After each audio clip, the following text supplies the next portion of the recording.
Hello, welcome. My name is Fabian. This is Kids on the Stoop, our talk show where we talk about games and things. And I have such an amazing guest today.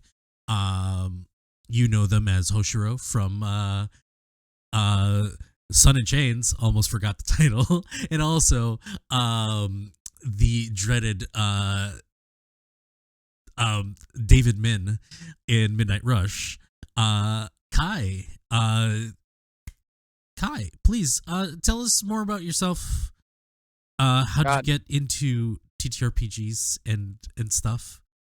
Let people know who you Uh, are. Who I don't know who doesn't know who you are at this point, but yeah. well, happy to be hanging out with you, Fabs. Hi everyone, I'm Kai. I also go by Estella Ladris pretty much everywhere you'll find the internet. I am a uh, mixed Japanese European TTRPG creative.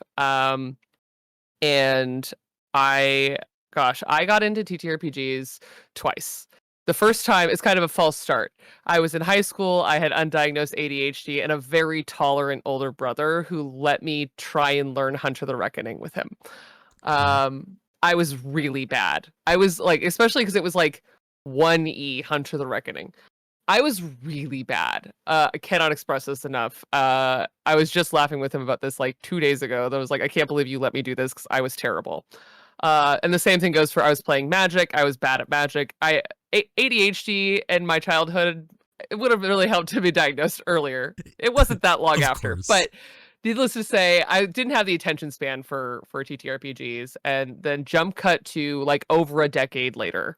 I was in grad school, and it was a mix of two things. One of my closest friends from outside of school and one of my closest friends from at school were both getting interested in Dungeons and Dragons. One of them was already interested in Dungeons and Dragons, and the other one was like, "Oh, let's think about doing this." And it was funny because um, my friend from grad school, who was also my assistant on a show, her name is Maeve Kiley, and I adore her, came over to my house one day. We were just hanging out, and she brought the Dungeon Master's Guide, the Player's Handbook, the Monster Manual, and I think Xanathar's and maybe one other book to my house. And she said, "Okay, so we're gonna just go over character generation. I really think you're gonna like D&D." And you can draw a straight line from that night where I drunkenly entirely made a and delirious because I was in grad school and I just wasn't sleeping enough. Like who Made isn't in a grad school, right? Yeah, that's what grad school's for. It's for not sleeping and making maybe too much art, if that's possible. And I made a sea elf rogue that almost tripped and fell and died in an alley before we ever did anything useful. And it was like, this is it for me. I'm in love with this. And yeah, that was it was 2019. What a hell of a time to get into tabletop gaming. That's awesome. And then from there, you know, you got into all these wonderful APs and now you're doing one of the biggest ones, fucking Transplaner. Yeah. So, you know, you're doing great work. And uh, jumping from Transplaner into what we're going to talk about today, which is a little heavy for people who are out there watching this. You can see down there what the title of this episode is. Um, so Transplaner is very anti uh what's the word, colonialist, right? And so what does that mean to you as like a player who is like of color, who understands like the bad side of like colonialism? How does that translate to you playing in this, like in Transplaner, in like Yeah. in your game right there? Um the the the fun thing about Transplaner and in the Chaos Protocol, everyone at the table has a pretty good understanding just in their bones of what colonialism, imperialism, Orientalism is. Like we are an all POC core cast. And what it means is, I think the best example I can come up with is always when we were talking about the format of the show. So the Chaos Protocol, for those of you who don't know, we jump planes every arc, which is basically a season, 36 episodes.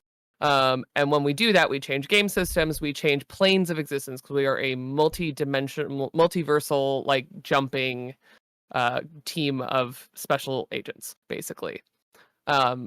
And we're there to help the plane that we land on fix something that is going to destroy it.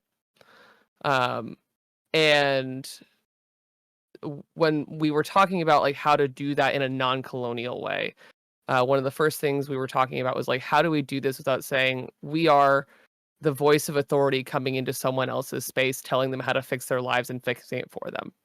Because that is colonialism. That is what has happened historically around the world through a billion cultures of coming in and saying, we actually understand your lives and the world that you live in better than you do, so we're going to fix your lives for you. And it almost always doesn't turn out well.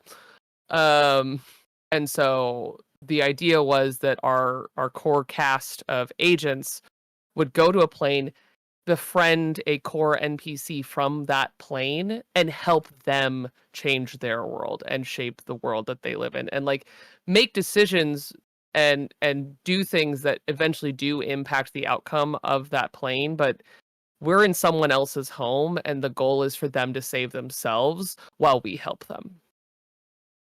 And that is like quite moving, because a lot of the times we see stories where, you know, heroes take it upon themselves. Heroes most of the time are of white descent, becoming the white saviors, which becomes like a negative trope. Not by their choice, you know, because of the lack of understanding. And this episode is going to talk about a lot of understanding and kind of educating people. Because when people like us, people that look like us, talk about culture, it's not an attack. It's not an attack against anybody who doesn't look like us or who thinks differently. It is basically us trying to say that there's a different way of doing things. So, you know, one of the most important things to take into consideration when it comes to world building and, you know, storytelling about, you know, not being colonialist in a foreign land is respecting culture, you know, customs, art, and social institutions. All of these are collectively what culture is built upon. So Kai, for you, why is this important in TTRPGs and world building, especially in APs, and like Yeah. other like game designing and like I would say module designing? Yeah. I mean, at its core, like it's one thing. So the cool thing about transplanters, like that's a table choice, and we use systems that you could easily also turn into white savior systems at the drop of a hat. The idea here is that like my other background is in costume design, costume history, and design for entertainment media.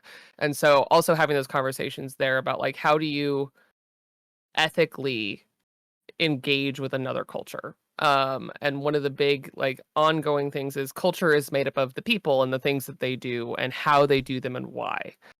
Um, and for tabletop, the more you abstract, because a lot of what we do is fantasy. We don't always do like, I know that Bad House has a lot of like real world related storytelling, which you can't get more like literally based in actual culture than basing it in the real world. But the people also abstracted like we did in Sun and Chains, where it's like a buy-in is fantasy East Asia post colonialism. Mm-hmm. And you but in that we brought pieces of real world culture to all of the characters. You brought it to all of the world building, because that is how you tell a resonant story with people who have lived experiences in other cultures. in various cultures, because everyone's from a different culture, right? Mm-hmm. Um, and so how to do that in tabletop, and especially if you're doing something like it's the whole like it's becoming kind of just an easy like slam dunk of like, hey, does your table have at least half, maybe a little bit less than half people of color at it? Because it's not about just about what it looks like. It's also like, is your story going to be diverse? Are the people that you are telling the story with bringing other experiences outside of the same, like American culture tends to be a monoculture, right? Where Yeah. it's not actually a monoculture, but in the mixing soup of, you know, black culture, white culture, and the huge diasporic immigrant culture that is in the US, like, do you have more specificity within that? Do you have, you know, like I always say, my Japanese American culture is actually drastically different than about the other half of Japanese American culture, which is all in Hawaii. Mm-hmm. Um, because Japanese American people are literally either mainland or Hawaii, and that's kind of it. And mainland, when I say mainland, I literally just mean the Pacific coast. There are people further inland, but it's like Seattle, San Francisco, Los Angeles, and then Hawaii. Yeah.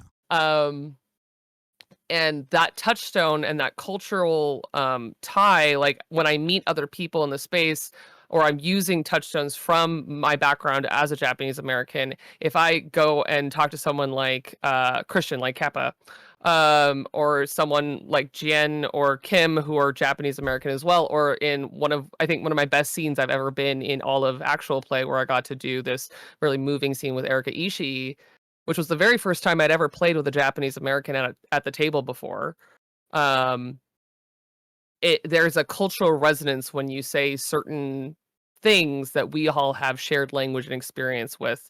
And not only does it resonate for us across the table, across a call, across one story, people watching it, even if the people watching it don't know the culture, you can see that there is something real there. There is a touchstone of reality in the fantasy. So even if we're in Albion and I'm talking about, you know, my father's sword, or we're talking about you know, the different places that we have extrapolated, those cultures still come from us.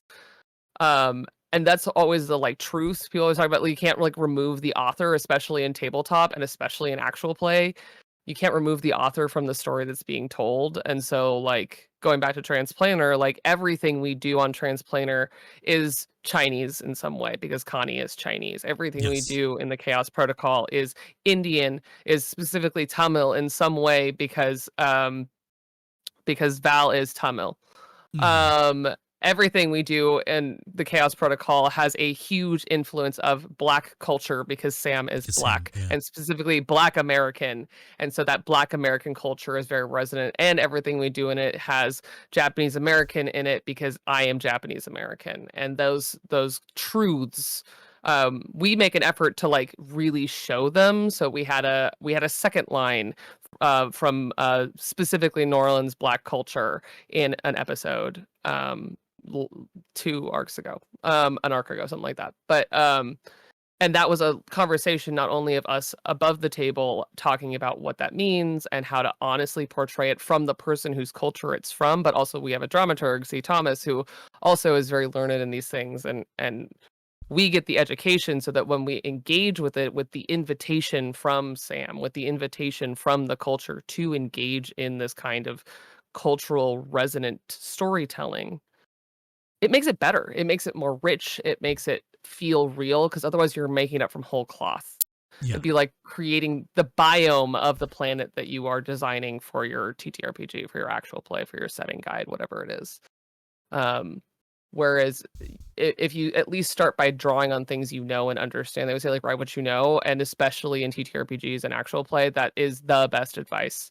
Even if you extract and remove it from, you know, realities, like Zion, my character from the Chaos Protocol, is a cowboy from another planet and he's purple. He's never been from Earth. He doesn't really understand Earth. It's a whole ongoing thing. But at his core, I always say like he is the rage and ruin of being Japanese American as a character. Mm-hmm.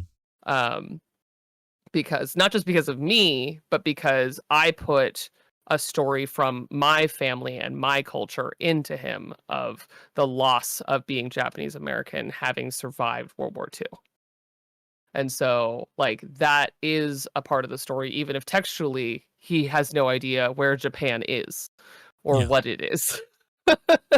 And I feel like there's something beautiful about a story where you can, if not necessarily relate, like, just for instance, that you don't really share anything in terms of like culture with like a character, you still understand because you do know certain people of that culture around you.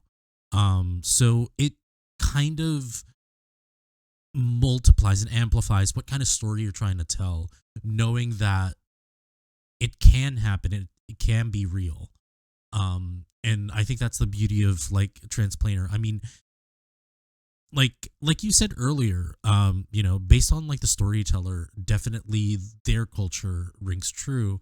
Like Albayan, when I was doing Sun and Chains, was very much like influenced by post-colonial Manila, and it was important for me to tell that story because the Philippines right now is being more and more acknowledged, more um let's say more in the spotlight with like people like Manny Jacinto, like Dante Bosco, like finally being able to play like people from our home, um and it's just like very important to be seen.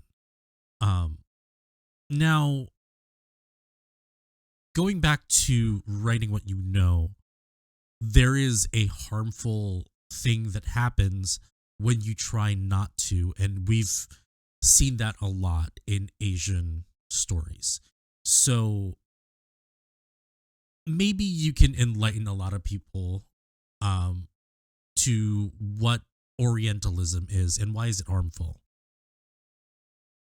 So Orientalism is this the actual like uh academic term and ideology of what is Orientalism is relatively new, but it's the actual act of Orientalism has been around for a very long time. Because it's the idea that it's founded in this very, very old belief that things that come from the East are mystical, that the women are very like uh sexualized, and that their sexiness is going to be like revitalizing and healing to the people who engage with them. um that there are ancient secrets buried down in the cultures of the East, and you can even see that in very innocuous seeming places even today in like normal everyday culture. The one of the best examples that I've read in a while, actually, I put into Kashi, which I know we're going to talk about later, but that yoga is a horrible pastiche of Orientalism. That yoga as a practice is a multicultural practice that's been around in many cultures in the East and even in the Mid East, the Near East, for a very long time. But the way that we engage with yoga here in the US is to take all of those ideas, put them in a blender, and other things from other parts of those cultures that we like. There's Hinduism, there's Buddhism, there's elements of Islam, there's elements of like all kinds of other like folkloric practices that have all been put in a blender and put into US, moms going to hot yoga. Um, and it's done with such intention of like, I'm not doing this to steal something from somebody else. I'm doing this because I am seeking enlightenment for myself. But the problem with that is by taking those elements away from the cultures, you're diluting the actual practice of yoga. And this is not me saying like don't do yoga. This isn't me saying like don't engage with these things. It's to say that the actual practice as we do it right now of yoga is so diluted from the original practices of yoga, even though you might be doing similar movements and similar exercise work to what yoga was originally intended to do. That would be like saying that karate and taekwondo are the same martial art, because they're completely not. I've studied a Mhm. little bit of both, and they are worlds apart. Even though there's the only thing distancing them in their geographic origin is a small bit of ocean. Um, and yoga is the same way. And to mix those cultures and ideas, you as the person doing the yoga and receiving the classes actually lose some of the meaning and lose some of the intention, and it makes it less good, and it not just on a like objective fun way, because yoga is fun, but in the like overall good that you can get from the practice of yoga. And now to like extrapolate that out from yoga, it's like if you're doing, there's an example that I have no shame in using of like what not to do when engaging with a culture that I don't even remember the name of the show, so it's fine. But a bunch of people who were definitely not of Japanese or even East Asian descent doing a Vampire the Masquerade show set in Kyoto. I think it was Kyoto. I think it was like But Chiba, like the city of Chiba. yeah. It was some, yeah, you know what I'm talking about. I know what you're talking about. And it's the idea of if you can answer the question of why this place and why me in it, and if both the answers are because I like it and not because I belong there or not because part of the story there is mine to tell, you should really take more time and analyze the why of it, because a lot of it does come, especially from East Asian cultures, from Orientalism, of like, I like it because of anime. Well, it's okay to love anime. Please keep loving anime. Anime's rad as hell. But if your entire engagement with Japanese culture is I love One Piece, that's not Japanese culture. That's One Piece. That is a singular piece of media produced by someone from Japanese culture, Japanese, you know, animation studio.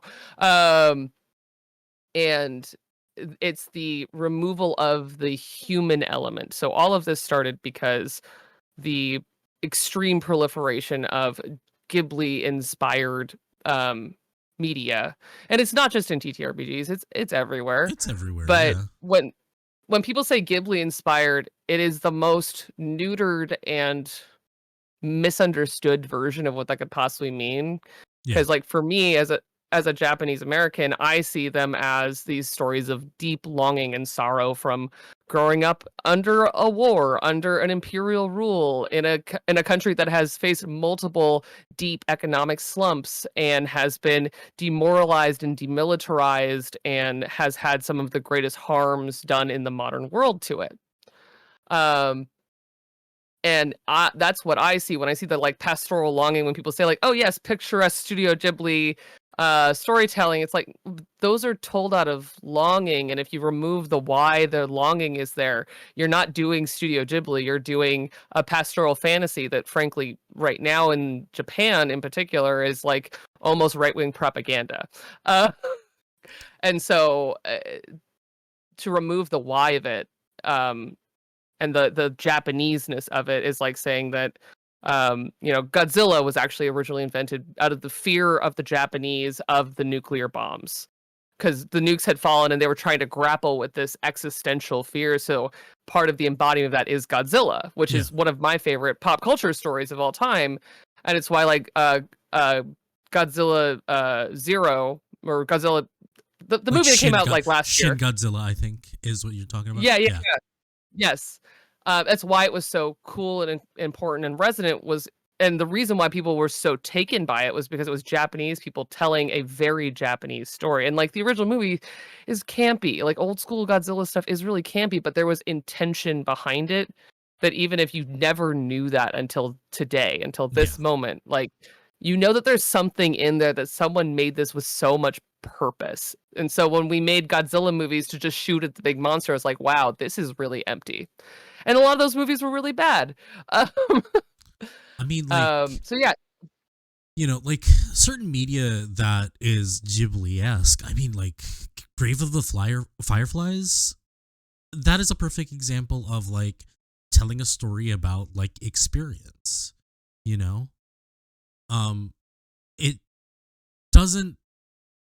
It doesn't stop with the aesthetic.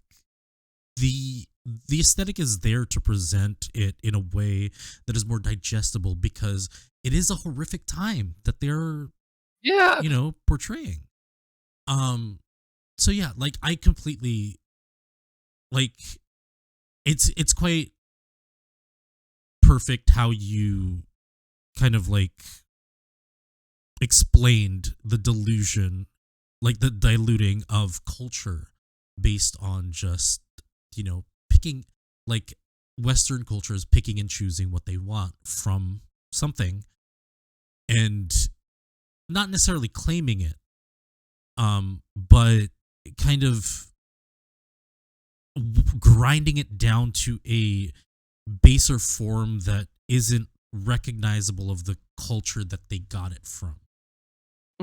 It was also even like I also am half European, right? There Yeah, is also a long history of this in the lie of whiteness, because like yes, whiteness as an identity exists, but in its origin, there are a bunch of microcultures that all had their own cultural specificity and things like that. So it's like yeah, when I say I'm European, it's because I have never engaged with white culture in that way, but I have engaged with my German ancestry, my Norse ancestry, my English ancestry. And so then to go back and say like these cultures also had that, and they do the same thing to their own cultures where they dilute yeah. and remove the meaning from them.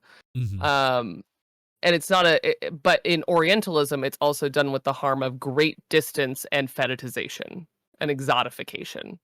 Yeah. That at the end of the day, a lot of, regardless of gender, just Asians in general experience this like just mind boggling thing of someone who doesn't understand your culture thinks it's okay to just, say something out of pocket, you know? Hmm. Um, so knowing how harmful Orientalism is. So a lot of people just, like I myself can't help myself to appreciate these cultures, right? In your own words, what would be the difference between being inspired by something and appropriating something? And I mean, maybe people can kind of identify where they're getting things wrong, right? I, so much of it is again, it's always the question of is this mine to engage with? I think that's always the safest place to start with anything. And it's not to say that like the answer of is this mine to engage with, the answer is I really like it and I have a pretty good understanding of it. Is unfortunately still not always enough. Um, and it even I run into the like, can I do this? Is this mine to touch? Um, and to kind of like broaden it out from Orientalism, even is like Ave or any of the other like ways that we engage with popularized cultures. Um, and like the fun example would be like K-pop dances. Like there's nothing wrong with someone learning a K-pop dance. Most of them have zero cultural like grounding in any kind of like ancient Korean practices or anything like that. Learn a K-pop dance if you want to. Like I'm not here to stop you on that one. But if you go into like K-pop Demon Hunters, where there's actual cultural resonance and cultural touchstones, then you have to wonder, like, is this traditional Korean dress something I should put on my body as a non-Korean person? What Mhm. is then like? That's when you go like, is this mine to engage with? Um, and it isn't even about in that case like Orientalism. It's appreciation of a piece of media that you love very much. Um, but then going like but knowing that the media is based on real Korean culture and Korean folklore, can I in good faith, is it okay by Koreans for me to wear these clothes? Mhm. Um and it's always the difference between um like cosplaying people of a skin color other than your own, or doing art of someone who's a skin color other than your own. It's like is there an invitation to dress in the style of them? Um, am I appropriating or touching something that isn't mine to touch?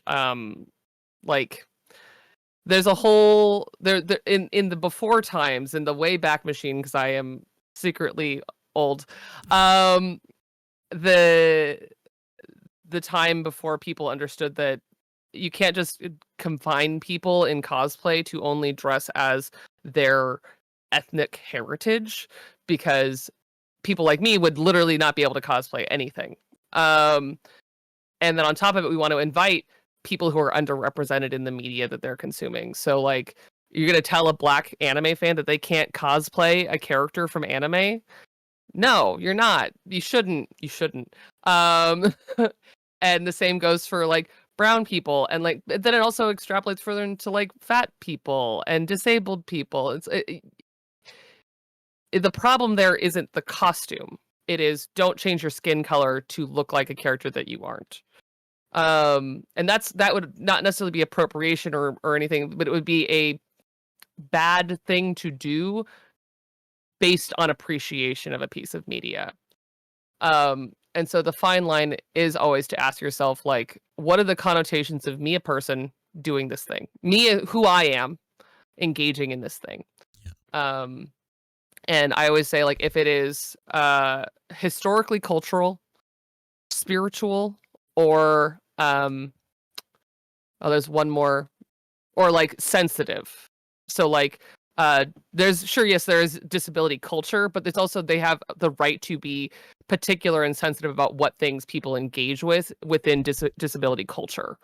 As an able person, like, am I allowed to do these things? And sometimes the answer is no, and that has to be okay. And the sorry, my cat just jumped. The uh the difference is always like, living in the real world, what are the connections of this thing? And so when I talk about like the Ghibli-ness of it all, people are allowed to wear kimono. Like Japan has gifted kimono and encouraged people to wear them since Japan connected with the wider world. Mm-hmm. Japan loves giving a kimono. They love seeing people wearing kimono not in Japan. It's then like, but are you also then wearing the are you wearing a kitsune mask? Are you doing Shinto based practices? Are you accidentally appropriating a Buddhist idea here that is resonant to the culture, that is a religious practice, that is a cultural practice, that is, outside of what's been allowed? Mm-hmm. So it's always this is why I always say, like, do what you know, because if it's your culture, you have the authority to do these things. But if it's not your culture, you have to look into it. You have to find out. You have to ask, am I hurting somebody in the real world by engaging in this? And Yeah. I had a nice long conversation with a friend of mine who uses a cane, about why she's like, I need people to never make a cane a costume piece ever again. And it was one of those, like, I already was like, yeah, that makes sense. But like, to hear the harm that it does to her as a person who doesn't always need a mobility aid, for someone to then say like, oh, well, your cane's just a costume piece. And she's like, no, I need this for me. And for people to discredit her disability because of able people who are using it as a prop, I'm like, yes, you're completely right, actually. Mm-hmm. And it all boils down to like understanding. And it's funny that you talk about like the kimonos, because like that's a lot of there's a lot of contention with like, there's a lot of like videos on the internet, on TikTok, on YouTube or whatever. It's like, don't do this, don't do that. It's like, just before you do, just educate yourself.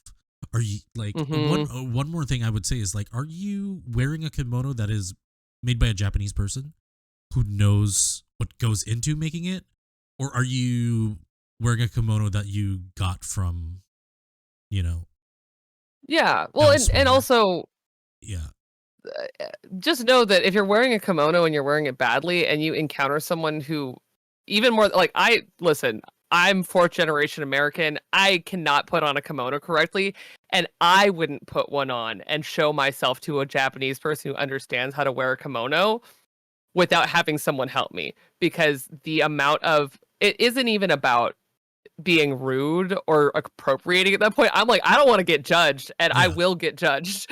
Exactly. And yeah, like simple asking questions definitely helps a lot.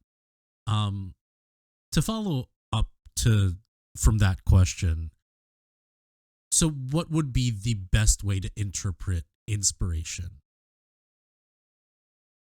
I always go like, what is it about this thing that I love? So if you love Studio Ghibli, as the example that caused all of this in the first place, like, if you love it, what about it do you love? If the answer is the pastoral fantasy of it all, say that it's pastoral fantasy that inspired you and not Studio Ghibli, Mhm. or that it is styled off of the art of, or the, I know that it doesn't brand as well, which is part of why the like Ghibli inspired thing has a recurrence in pop culture, Mhm. but the core of it is like you sound frankly superficial if you claim Ghibli inspired and then it's just about the art. So Yeah. say it's the art.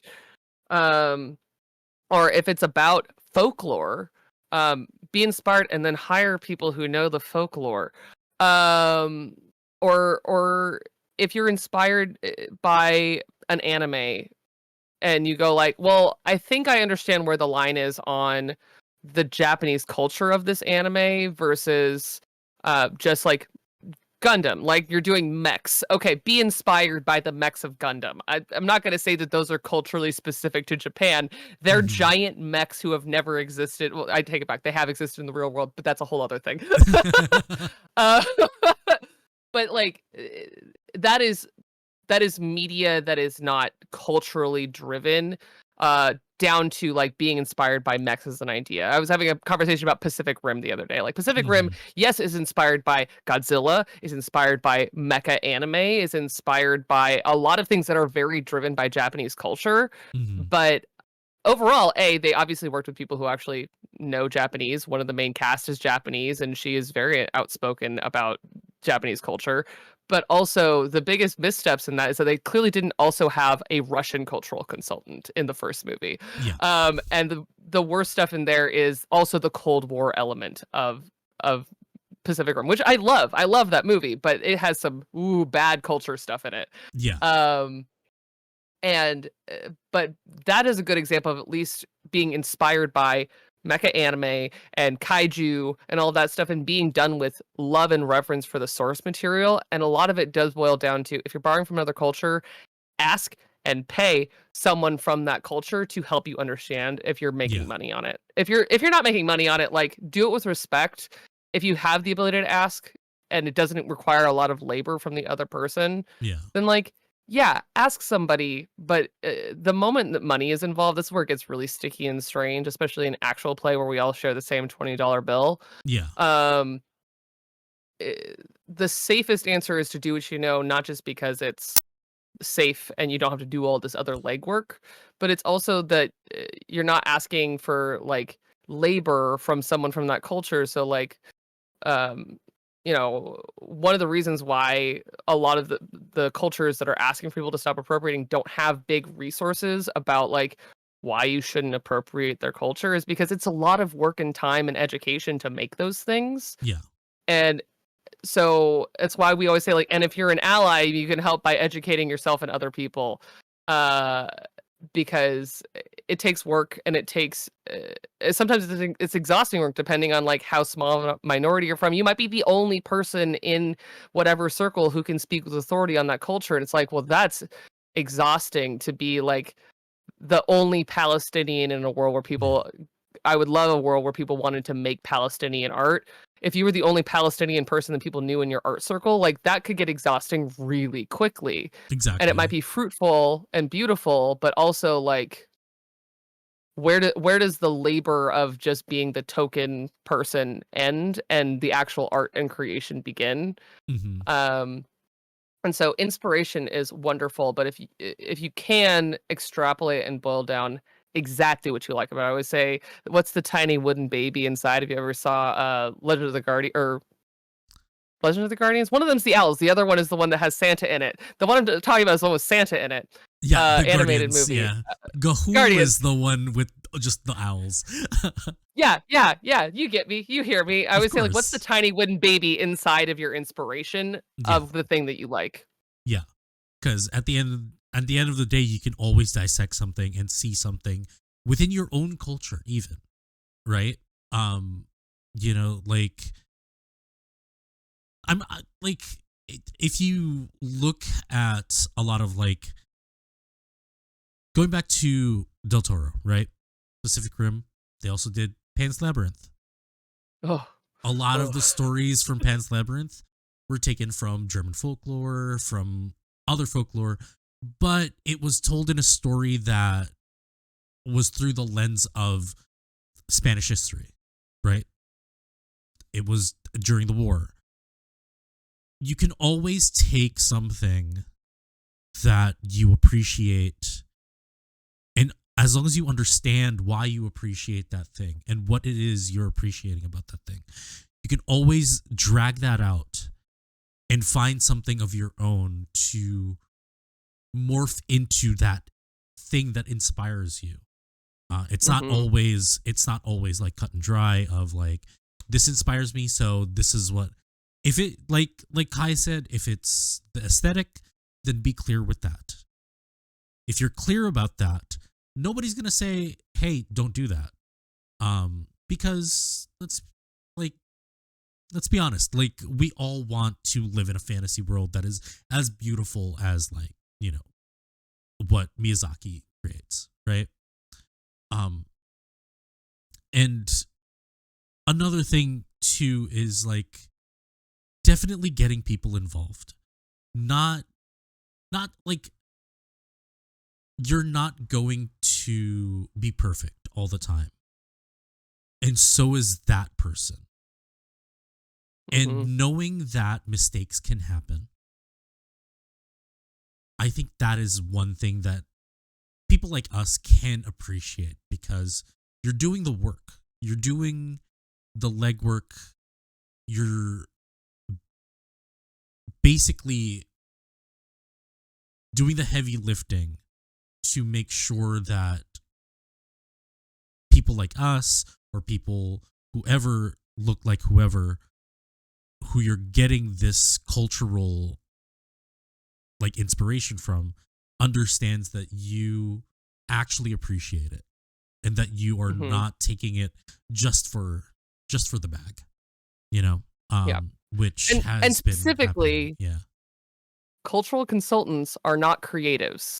Yes. You should get a cultural consultant, but if you're writing about a specific culture, there should be artists like Fabs. There should be writers like me or Connie or Kappa, or there's a billion Asian American, Asian diasporic artists, writers, creatives who are excellent creators and collaborators who can authentically give pieces of their culture, and you should have a cultural consultant. Yeah. Because cultural consultants are there to just say, like, yes, this is not racist, or this is airing into a place that people might be really mad at you about, and these are ways to maybe adjust. But they also don't get final say as whether or not those adjustments happen. They are there to guide people away from making a terrible mistake, not there to creatively, help in a lot of ways. Like, they might give reference and things like that, but at the end of the day, their voice is not the one telling the story. Yeah. And if you're having a hard time looking through your own community, through, like, I don't know, maybe just lack of diversity in the areas that you are, that sometimes happens. Nobody's going to blame you for that. There's always, like, not through the consulates, but, like, there are actual, like, cultural, like, centers for, like, I mean, New York has like a Japanese cultural center, but if you're in like a more distant like area where you don't have those, you can probably reach out to them and they will be more than happy to like help you out.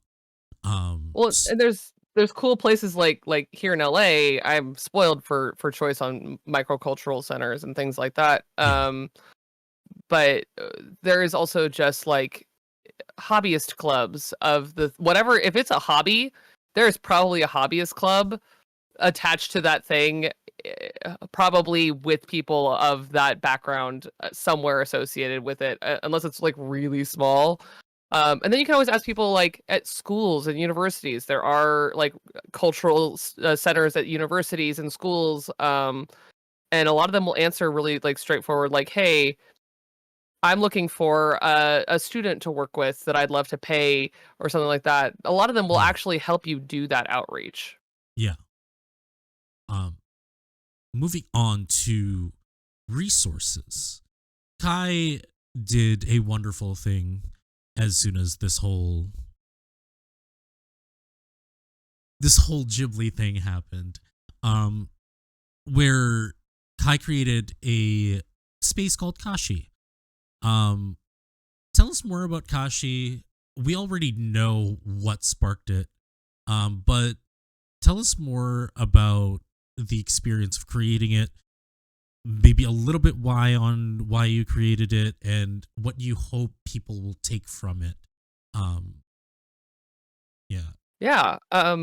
Kashi is um a labor of love for my fellow JA folks, but also for the TTRPG community at large.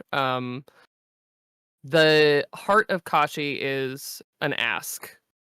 Um, because and I'm not here, and I didn't make Kashi specifically to slander Obojima, even though I'm quite tired of Ghibli inspired non-Japanese Because things. they're It's not the only one. at its Like, let's be yeah, honest. at its core, I've woken up almost every other day to be advertising new Kickstarter entirely created by white people designing something for Japan. Um and it is everywhere. It is in the bones of Dungeons and Dragons. We have Oriental Adventures, which are terrible from top to bottom. And if you want to learn more about Oriental Adventures and why it was terrible, there's a great article under further reading on Kashi about how D&D appropriated the Orient. And it is reading it, your jaw will be on the floor because it's quite illuminating. It was a 3.5 into 4. No, it was an AD&D expansion that there are still pieces of all the way into 2024 Dungeons and Dragons rules, about like why there are samurai, one of my biggest pet peeves in Dungeons and Dragons. um and so at the end of the day, I just said, how do I explain to people the harms that this level of Orientalism is having on specifically Japanese Americans in the space? Because our whole lives we've had to explain to people like, hey, so calling us exotic is creepy and weird. And people being excited about anime and conflating that with also being excited about Japanese culture, but then also turning around and being in spaces where we aren't given the space to tell our own story because someone's watched a lot of anime. Um, it just it's a tiring long experience that I've shared and talked about with a lot of other people in the TTRPG space. And so when I talked to all of them after the next Kickstarter for Obojima was announced, I went, what do I do? So I have a undergraduate degree in theater and performance studies. And when I was in that program, I got to learn from one of the top um, like fan theory and Asian American media experts alive, basically. Her name is Abigail DeKosnik, and I think she's maybe one of the greatest professors of all time. Um, and I took her Asian America in media course. Um, and it is maybe one of the most important classes I've ever taken in my entire academic life. And I went through and I went, I have the knowledge. I have the background and the skill set to amass something that I hope will explain to people why you can love anime, but also why, in your love of that, when you create things, love Japanese culture. And this is how you can love Japanese culture. Because the other side of it, and part of the reason why, as a Japanese American and other Japanese Americans that I know resonate with this as well, is that a lot of us had our culture stolen from us. And so to see people openly engaging with it and saying that they're speaking with authority on it, it's like, well, why didn't I get this? It's my culture. But as a Yonsei, as a fourth generation Japanese American, my grandparents did not speak any Japanese because they were afraid to. Um, and the echoes of the damage of World War II on the Japanese American community are everywhere. And one of them is Japanese Americans being marginalized out of spaces talking about Japanese culture. Because we can't speak with authority on what it's like to be Japanese in Japan. Most of our grandparents fled Japan in a very different era.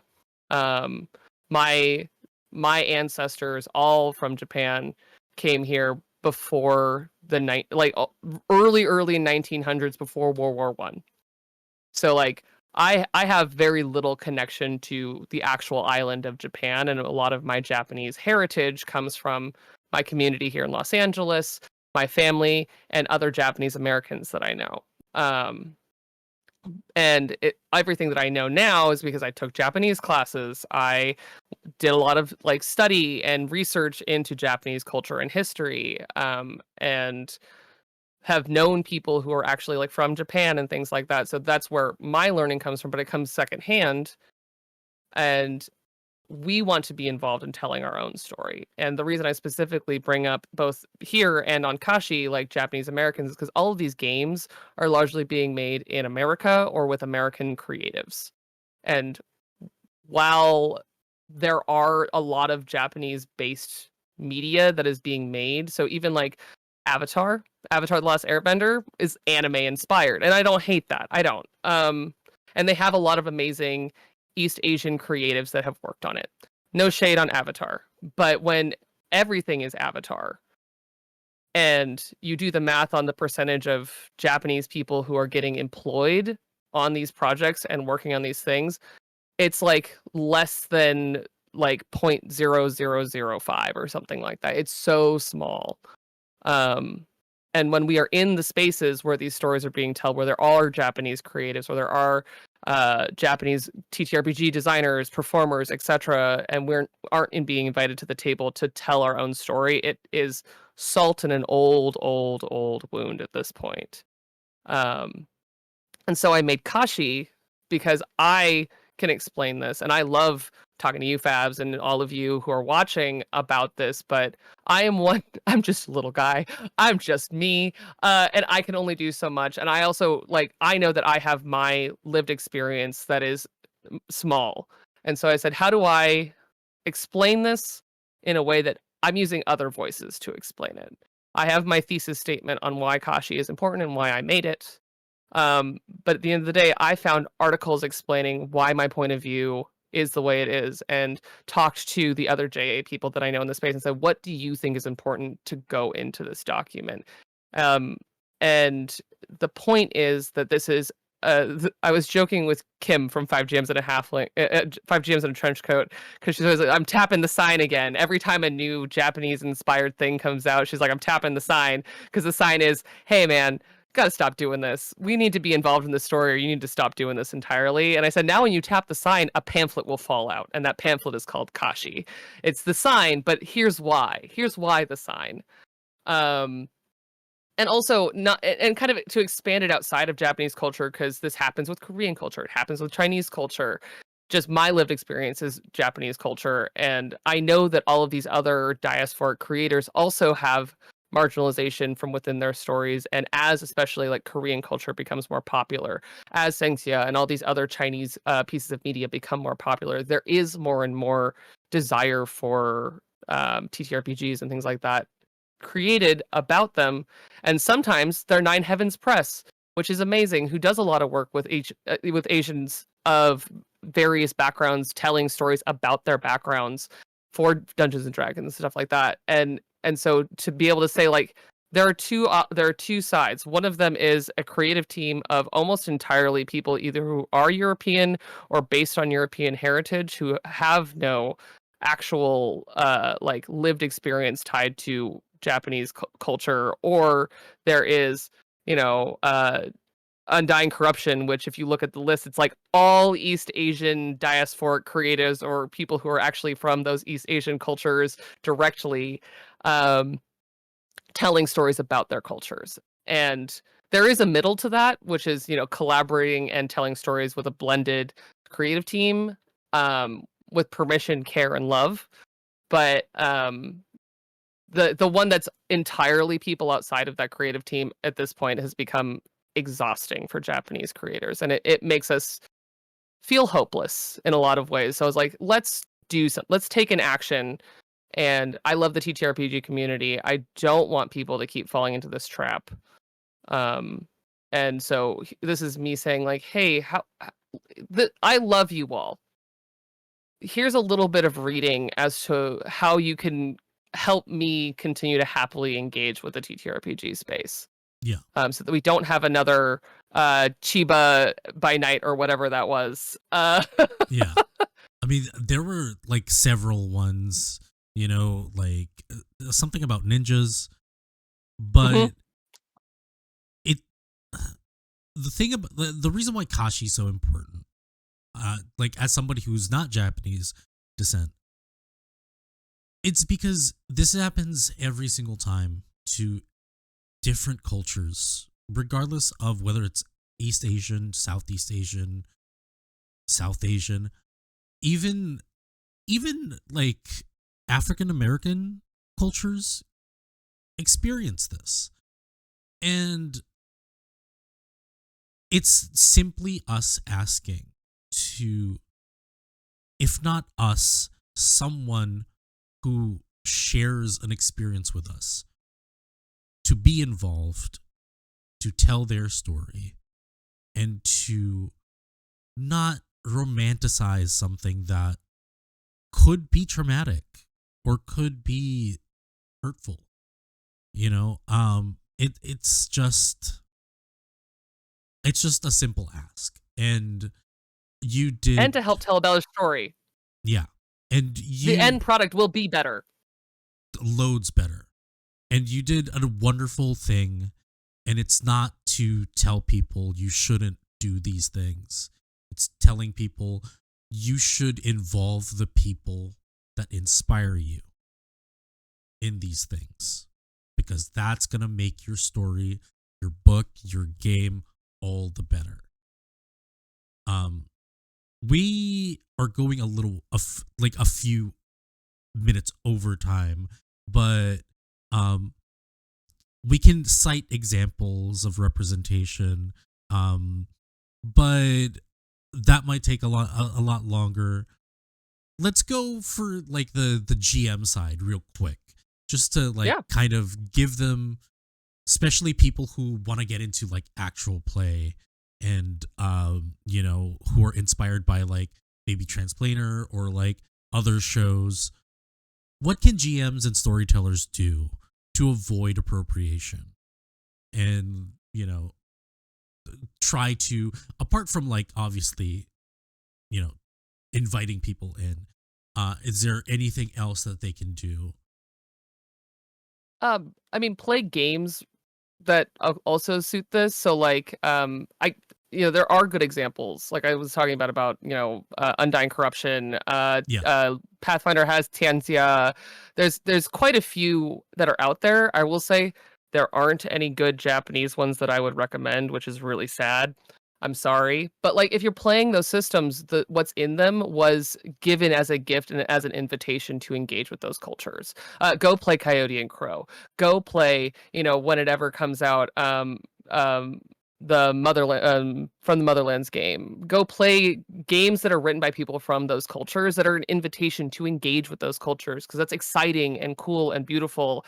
And a lot of them say like, hey, if you so like I love the one in Coyote and Crow. They're like, if you are non-indigenous, here's how to safely engage with this, and you should invite indigenous people to your table, and this is what they're allowed to do at your table, and this is what you're allowed to do at your table. And I think that that's nice and clear, honestly.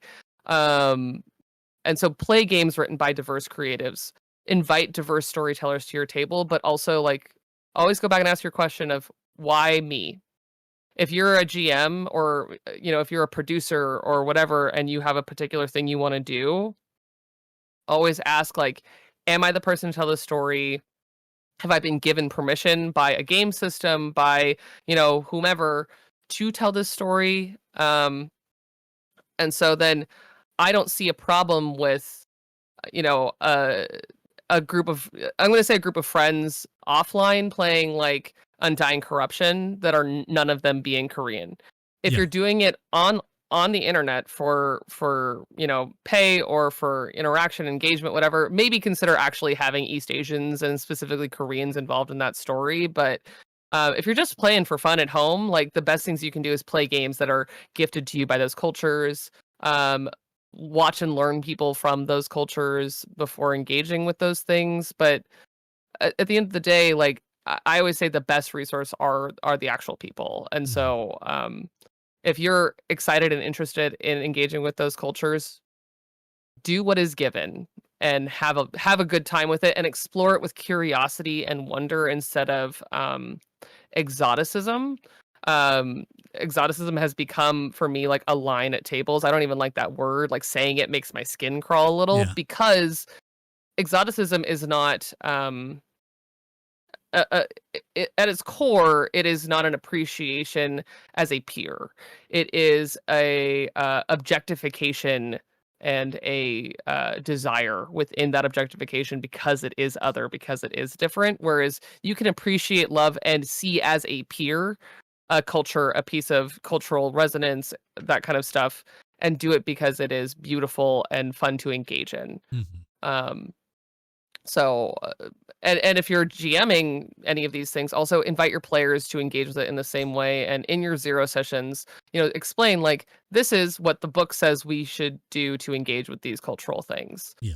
And invite them to do culturally resonant things that they've been invited to, and bring their own culture to it because mixed stories also exist and are exciting and wonderful. So if Mhm. you're doing Undying Corruption, let people also bring their Germanic folklore and things like that to it where it is allowed.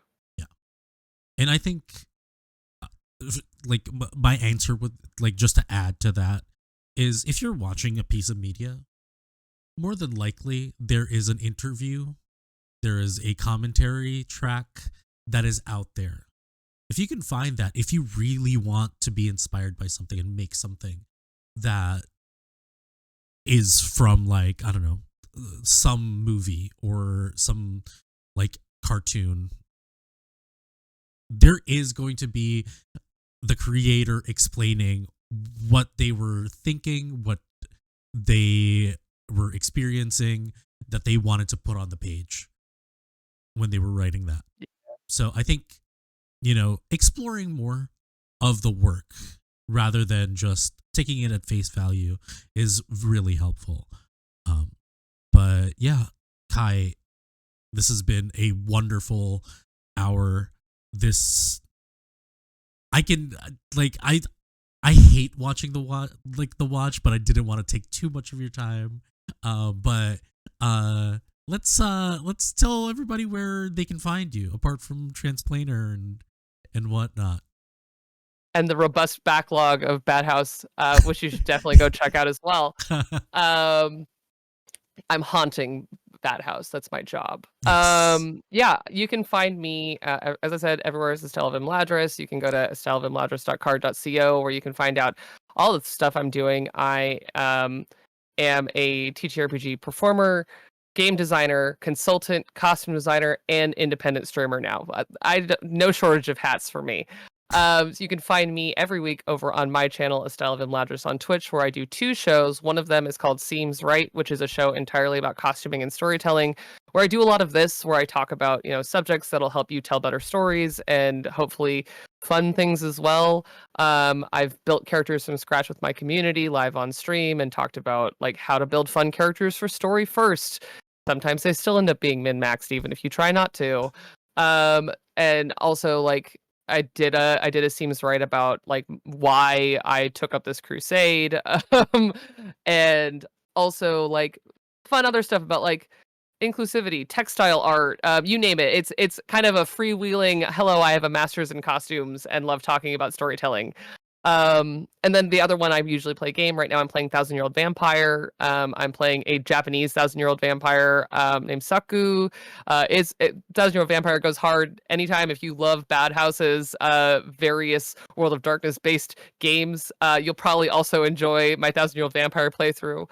Um, And gosh, you can also find me over on Happy Jacks RPG, where I also haunt their halls. It is an LA based education first, really old TTRPG channel where we do podcasts as well as live streamed video for games where we do live zero sessions where you see us build our characters and talk through the story. We also do offline zero sessions for safety, but like it's about like learning indie games. We don't take any sponsorships on that channel except from our patrons, so that we can invite indie game designers onto the channel to talk about their games. without worrying about popularity of system or anything like that. So we play a lot of like new games. We play a lot of undiscovered gems of games or old games. We just kind of play whatever we feel like, which is really fun. I've played more than half of the back catalog of the Free League games through being on that channel. So yeah, I'm over there, and yeah, you can always find me at my home on Transplanter RPG, which is an all-transgender, people of color-led dark fantasy actual play series set in a non-colonial, anti-Orientalist multiverse. Always so proud to say that, and I'm extra proud to say that today. So thanks so much for having me, Fabs. This was such a treat. Thanks for being here. You're always wonderful, and you should definitely watch Kai talk about costumes. You're not gonna leave without learning anything, without learning something from it. My name is Fabian. I produce here. I do storytelling. I play here at Bad House. You can find me here. I'm not gonna promote anything outside that, but if you want to check out episodes of Kids on a Stoop much earlier than we drop it on YouTube, please consider being our patron and getting it a few days early. You can also check out announcements and other things that we drop for our newer shows. That's pretty much it. Thank you so much again. Hopefully you guys learned something and you enjoyed. We'll see you guys next time.